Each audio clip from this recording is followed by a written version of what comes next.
Okay, so to start with the chi-square lesson, it's good to know what a goodness of fit test is. So a goodness of fit test can be conducted when there's one categorical variable with more than two levels.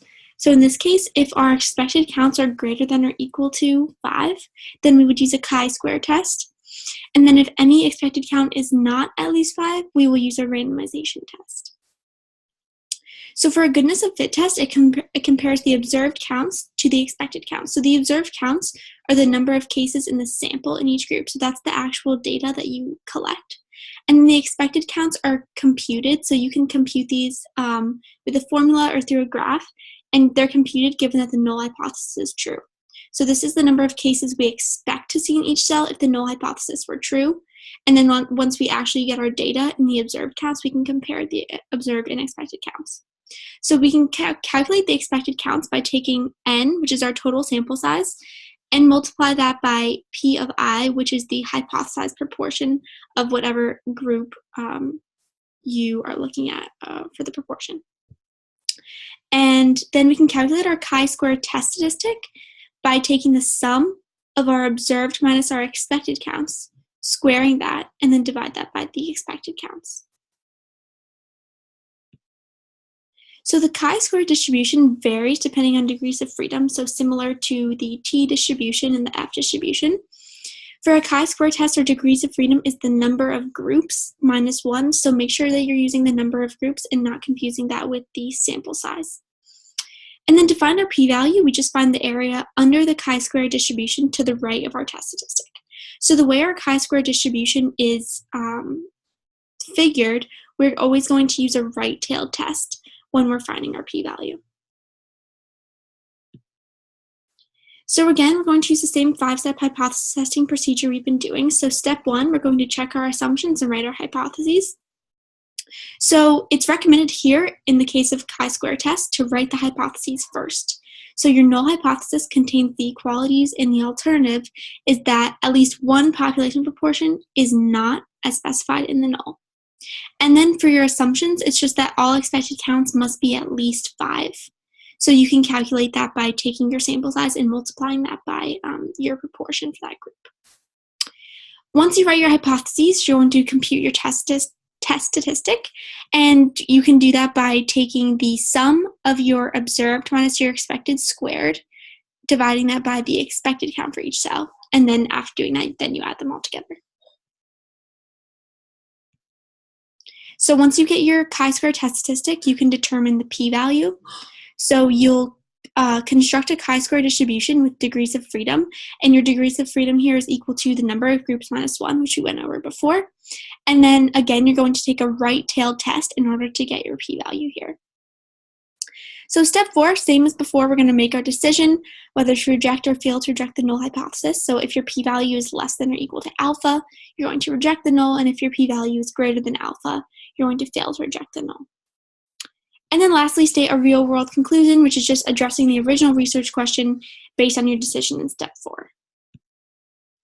So a chi-square test of independence is used to test for a relationship between two categorical variables. So in doing this, you compute the expected values for cells in a two-way contingency table under the assumption that the two variables are independent of one another. And this chi-square test of independence uses the same 5-step hypothesis testing procedure that we've been doing before, but we're still going to go over it.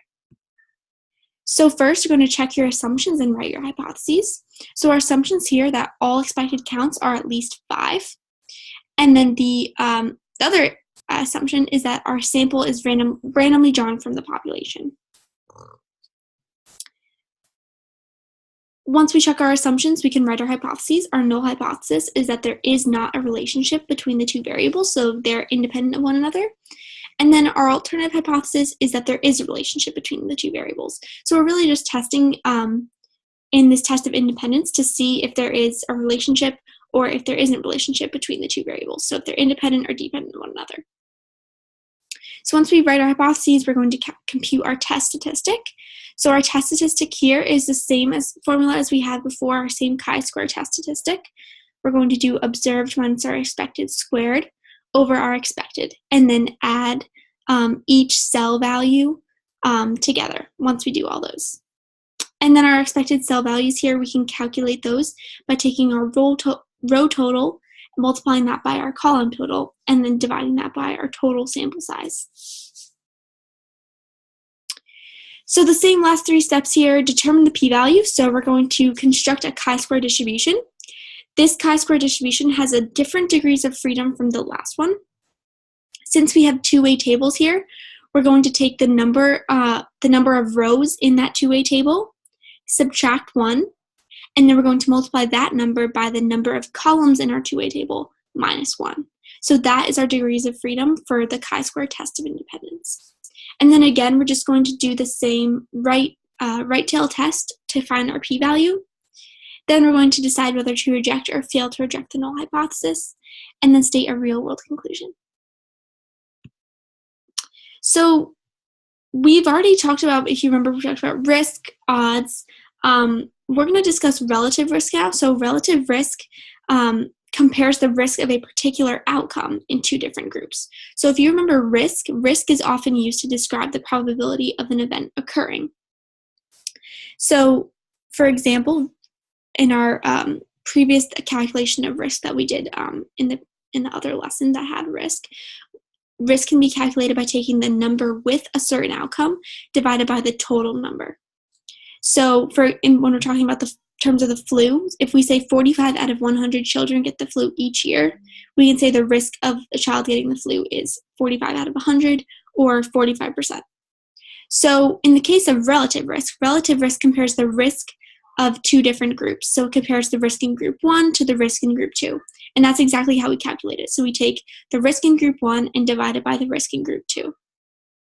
So going back to the same flu example, suppose that the risk of a child getting the flu this year is 0.45, and the risk of an adult getting the flu this year is 0.10. So what is the relative risk of children compared to adults? So in order to calculate this, we would just take the risk of a child getting the flu, which is our group 1, which is 0.45, and then we divide that by the risk of an adult getting the flu, which is 0.10, and we get 4.5 as our answer.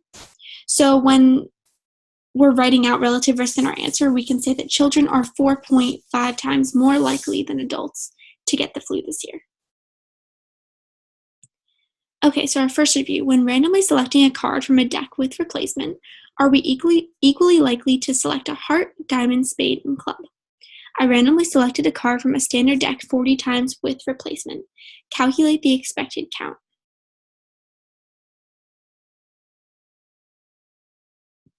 Okay, so if you're still working, you can pause it. I'm going to go over the answer now. Our answer here is A, 10. So we, in order to calculate the expected count, we take our sample size here, which our sample size here is 40, and then we multiply that by the proportion that we're using. So since we have, since the problem states that we are equally likely to select a heart, diamond, spade, and club, that means that we just find 1/4 of, that means we have a 1/4 chance of selecting each, since there's 4 options and there's an equal chance of selecting all of them. So our chances are 0.25. That is the proportion that we use.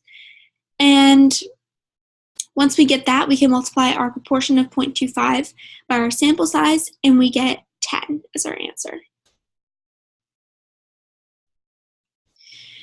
Calculate the degrees of freedom for the chi-square test of independence using the data on the right. So again, if you haven't gotten your answer yet, you can pause it. I'm going to go over it now. Our answer here is C.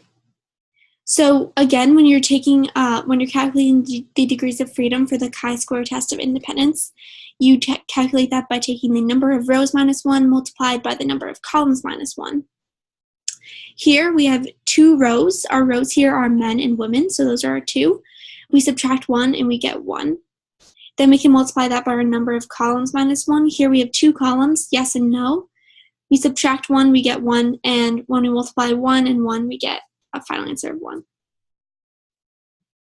Okay, so this is our last question. Suppose 7% of teenage girls have asthma, compared to 5% of teenage boys with asthma. Using the females as group 1, what is the relative risk for girls compared to boys?